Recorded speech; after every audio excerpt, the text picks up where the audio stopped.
नमस्कार, मैं हूं डॉक्टर समीर अरबट और आज मैं आपसे बात करने वाला हूं सोशल आइसोलेशन और सोशल डिस्टेंसिंग के बारे में। ये जो भारत में प्रधानमंत्री जी ने लॉकडाउन डिक्लेयर किया गया है, इसका कारण क्या है और ये कैसे हमें मदद कर सकता है कोरोना वायरस से लड़ने के लिए, आप जानेंगे इस वीडियो में। तो सबसे पहले हम ये समझते हैं कि एक एपिडेमिक क्या होता है, एक एंडेमिक क्या होता है और एक पैंडेमिक क्या होता है। तो एपिडेमिक ये वो बीमारियां होती है जो एक सीमित समय के लिए एक सीमित जगह पे पाई जाती है। जैसे 1994 में भारत में प्लेग पाया गया था। इसके बाद आता है एंडेमिक, वो बीमारी होती है जो सीमित जगह पे हमेशा पाई जाती है। जैसे हम देखते हैं कि मलेरिया भारत में और अफ्रीका में कई देशों में हमेशा पाया जाता है। और फिर आता है पैंडेमिक। पैंडेमिक वो बीमारियां होती है जो सीमित समय के लिए एक देश से ज़्यादा कई देशों में, कभी कभी कई सारे देशों में फैलती है और जब ये पूरी दुनिया भर में फैल जाती है तो इसको हम पैंडेमिक कहते हैं। तो सबसे पहले हम समझते हैं कि ये पैंडेमिक फैलता कैसा है। तो किसी भी पैंडेमिक की कुछ स्टेजेस जानी जाती है। स्टेज 1 वो स्टेज होता है जिसमें कोई भी व्यक्ति बाहर देश से सफ़र करके हमारे देश में आता है और जांच करने पे वो पॉजिटिव पाया जाता है, इसको हम स्टेज 1 कहते हैं। इसके बाद आता है स्टेज 2। स्टेज 2 वो रहता है जिसमें कुछ लोग हमको टेस्ट पे पॉजिटिव पाए जाते हैं और ये वो लोग रहते हैं जो बाहर देश से आए हुए व्यक्ति के संपर्क में आ चुके हैं। तो स्टेज 1 और स्टेज 2 ये वो दो स्टेजेस होती है जिसमें पॉजिटिव व्यक्ति किसके संपर्क में आ चुका है ये जानना काफ़ी आसान होता है और फिर इन लोगों को टेस्ट करके क्वारंटाइन किया जाता है। इसके बाद आता है स्टेज 3। जब इसका एक कम्युनिटी स्प्रेड होता है, मतलब हमारे सोसाइटी में या कम्युनिटी में आपस में ही जो लोग रहते हैं उनसे एक व्यक्ति से दूसरे व्यक्ति में ये फैलना शुरू हो जाता है। तो फिर ये हम समझते हैं कि कोरोना वायरस फैलता कैसे है। तो जैसे कि आप सब लोग जानते हैं कि कोरोना वायरस जो है वो खांसने या छींकने से फैलता है। यदि किसी एक व्यक्ति को ये बीमारी पाई जाती है तो वो जब भी खांसता है या छींकता है तो ऐसा पाया गया है कि वो कम से कम 2 या 3 लोगों को साथ में इन्फेक्ट कर लेता है। तो ये जब इन्फेक्शन बढ़ते रहता है, जिसको हम कम्युनिटी स्प्रेड कहते हैं, मतलब हमारे सोसाइटी में आपस में इसका जब फैलना बढ़ जाता है तो धीरे धीरे जो केसेस है वो एक्सपोनेंशियली बढ़ने लगती है। मतलब एक व्यक्ति से 3 व्यक्ति को और 3 व्यक्ति से 9 व्यक्ति को और ऐसे ही। तो ये हम एक ग्राफ समझते हैं। यहाँ सबसे पहले हम देख रहे हैं नंबर ऑफ केसेस। तो यहाँ से अगर हम बढ़ाते हैं नंबर ऑफ केसेस, और ये है टाइम फ्रॉम फर्स्ट केस, मतलब पहला व्यक्ति जब इन्फेक्ट होता है उसके बाद जो भी समय बीतता है। तो यहाँ आप देखते हैं कि जैसे ही पहला व्यक्ति इन्फेक्ट होता है तो धीरे धीरे धीरे ये केसेस एक्सपोनेंशियली बढ़ने लगती है, 1 से 3, 3 से 9 या इससे भी ज़्यादा। और फिर ये आगे बढ़ते जाती है। ये काफ़ी सारी सोसाइटी में हो सकता है 60 से 70% लोगों को ये पीड़ित कर जाती है और धीरे धीरे फिर कुछ समय के बाद ये बीमारी का घटना शुरू हो जाता है। तो ये ग्राफ है जो हमको समझाता है कि बीमारी फैलती कैसी है और इसका नंबर कैसे फैलता है। तो ये जो आप यहाँ पे एक रेड लाइन देख रहे हैं, ये जो एक रेड लाइन बनाई गई है, इसको हम समझते हैं capacity of health care system. मतलब ये वो क्षमता है हॉस्पिटल्स की, डॉक्टर्स की और पूरे हेल्थ केयर सिस्टम की जहाँ तक पेशेंट्स को एक समय तक पूरा ट्रीट किया जा सकता है। आप समझते हैं कि हमारे यहाँ बहुत सारे हॉस्पिटल्स पहले से है। मुश्किल ये रहती है कि इन हॉस्पिटल्स में पहले से ही कई सारे पेशेंट रहते हैं कई दूसरे बीमारियों के। इसके ऊपर लोड आता है, मतलब इसके ऊपर और जोर आता है इस इन्फेक्टिव बीमारी जैसे कोरोना वायरस का। तो भारत में और हर देश में जो हॉस्पिटल्स है, जो नंबर ऑफ डॉक्टर है, जो नंबर ऑफ बेड है, वो काफ़ी सीमित है, मतलब वो काफ़ी कम है। उनकी एक कैपेसिटी है। जब भी ये कैपेसिटी फुलफिल हो जाती है, मतलब हॉस्पिटल में जितने डॉक्टर्स या जितने बेड है ये पूरे ऑक्यूपाई हो जाते हैं, तो उसके बाद हेल्थ केयर सिस्टम पे इसका जोर आता है। और इस समय हम देखते हैं कि हम बीमारी की वजह से ज़्यादा पीड़ित होते हैं, देश पे इसका ज़्यादा असर होता है, लोगों को बचाना मुश्किल होते हैं। जो बीमारी से होने वाली मृत्यु है ये कई ज़्यादा बढ़ जाती है। और इस वजह से ही इटली में जो एक कोलैप्स हुआ है हेल्थ केयर सिस्टम का, तो वहाँ जो मुश्किल गई है वो ये मुश्किल गई है कि अभी उनके पास इतने बेड नहीं है, इतने डॉक्टर्स नहीं है जो हर एक पेशेंट की तरफ ध्यान दे सके और हर एक पेशेंट को इस बीमारी से बचा सके। तो यहाँ हम देखते हैं कि जब ये लाइन क्रॉस हो जाती है तो ये एक डेंजर जोन आ जाता है।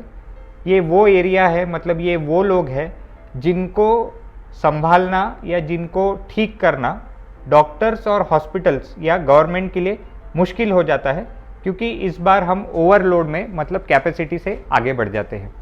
तो ये डेंजर जोन अगर हमको अवॉइड करना है तो उसके लिए हमको कुछ प्रिकॉशनरी मेजर्स यानी कुछ ऐसे चेंजेस लाने पड़ते हैं जिससे कि हम हमारे लोगों को और हमारी जनता को यहाँ जाने से रोक सके और बीमारी से होने वाली जो मृत्यु है उसको हम कम कर सके। अभी हम समझते हैं कि वो प्रिकॉशनरी मेजर्स या वो प्रिवेंटिव मेजर्स क्या है जिससे इस बीमारी को फैलने से रोका जा सकता है या इसकी गति कम की जा सकती है।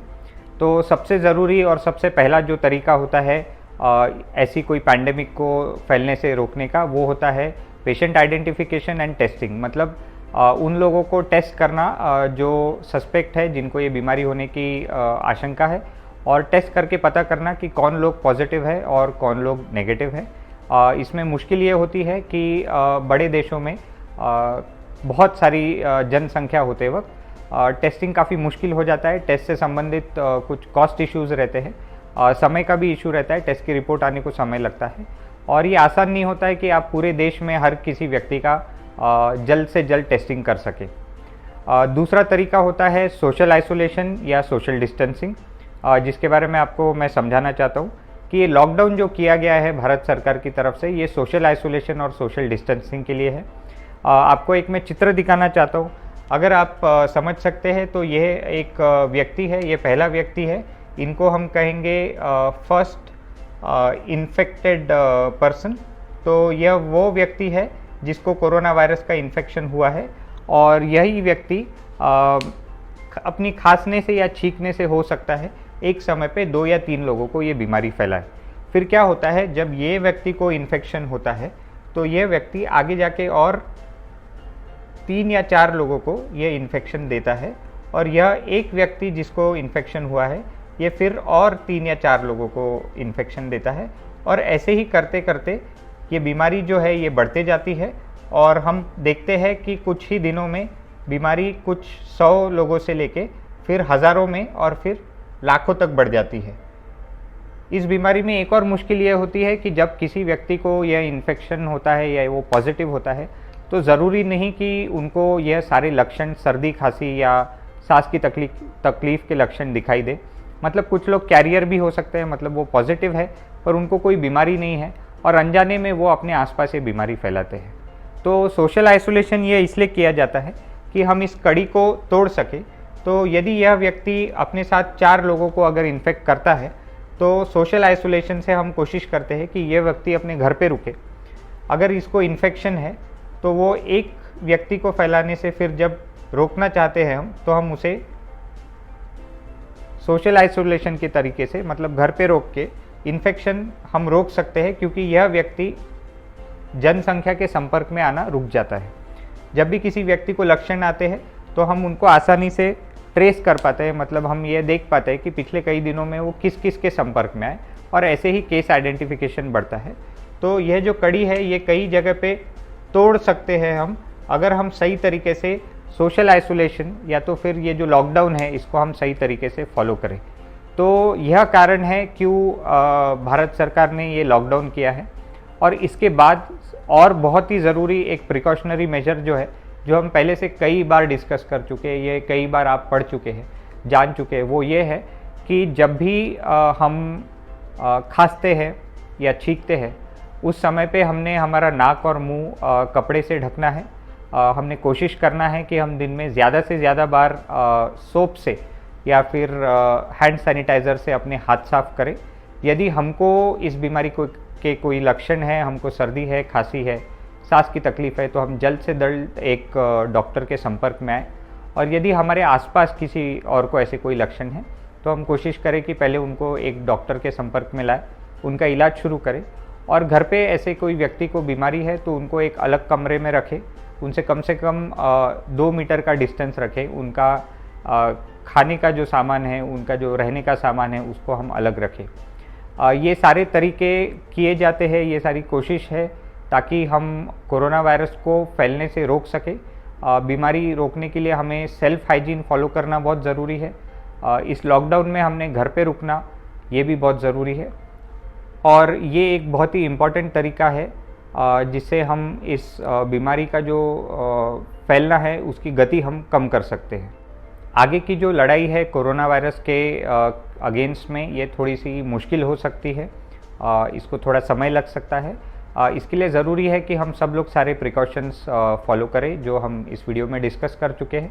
और इसके साथ ही यह भी ज़रूरी है कि हम ज़्यादा से ज़्यादा कम्युनिटी एजुकेशन करें, मतलब सोशल मीडिया और वीडियोस और न्यूज़ के ज़रिए ज़्यादा से ज़्यादा लोगों तक ये जानकारी पहुंचाए कि ये बीमारी फैलती कैसी है, इससे बचाव कैसे करना है।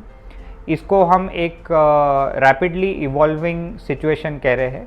मतलब आज हमें जो भी जानकारी है, आज जो भी तरीका है इस बीमारी से लड़ने का, हो सकता है कल इसमें और कुछ बदलाव आए, हो सकता है 7 दिनों में हमें कोई और नई जानकारी मिले कि इस बीमारी से बचना कैसे है, कुछ नए तरीके हमें समझ में आए।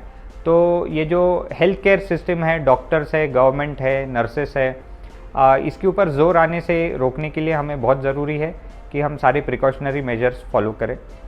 इसके साथ ये भी ज़रूरी है कि हम वही इन्फॉर्मेशन पे ध्यान दें जो एक एक्सपर्ट की तरफ से आई है, एक ऑफिशियल स्टेटमेंट है, गवर्नमेंट की तरफ से है, और कोशिश करें कि ऐसी कोई भी अफवाह या गलत खबर सोशल मीडिया पे ना फैलाए जिससे लोग डर जाए या कोई गलत फहमी हो जाए, या फिर जिस वजह से ये जो हमारी कोशिश है इस बीमारी से लड़ने के लिए, ये किसी तरीके से रुक जाए या इसमें कोई खामी आ जाए। तो मुझे लगता है कि इसे थोड़ा समय लगेगा, पर साथ में मिलके हम इस बीमारी से लड़ के इससे जीत भी सकते हैं। और हम जब भी जीतेंगे तब ये जो इसका क्रेडिट है ये हम सबको मिलेगा, हर उस व्यक्ति को मिलेगा जिसने सैनिटेशन, पर्सनल हाइजीन फॉलो किया है, और जो लोग लॉकडाउन या फिर सोशल आइसोलेशन को ठीक तरीके से फॉलो कर रहे हैं। धन्यवाद।